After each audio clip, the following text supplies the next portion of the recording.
Guys, এই বর দুপুরবেলা আমি বিলে যাইতেছি পেয়ারা আনার জন্য।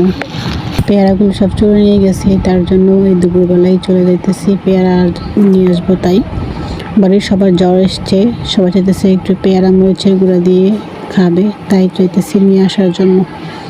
দেখেন কত বাতাস, যেমন বাতাস তেমন রোদ।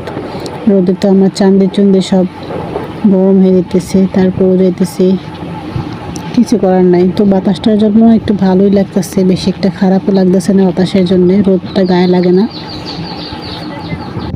এই যে দেখেন এখানে অনেক গরু বেঁধে রাখছে, এই গরুগুলো ছোট করে আমার বাড়ির সব কি করে, অন্যের ক্ষতি করতে পারলে বেঁচে যায়। দেখেন এখন আমি খুব তাড়াতাড়ি করে হেঁটে যাচ্ছি, প্রচণ্ড রোদ্র। আর দেখেন আকাশটা কত সুন্দর, একটু কিছু নাই, অসাধারণ একটা ভিউ দেখা যাইতেছে, ভালো লাগতেছে। তো আমি বাড়ির কাছাকাছি চলে আসছি, এখনই চলে যাবো বাড়ির ভিতরে। পাটা স্লিপ খেয়ে পড়ে গেছিলাম, তারপর আবার নিজেকে সামলে নিলাম। এই যে বাড়ির কাছে, এই যে আর এদিকে এই সাইডটা দিয়ে গাছটা ভেঙে ফেলছে গরু ঢুকে।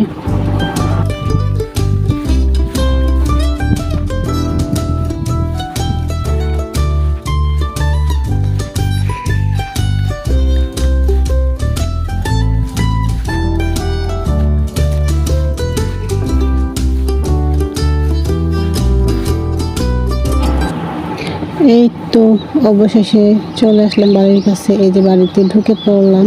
গাইস, ফাইনালি আমরা চলে আসলাম আমাদের নতুন বাড়িতে।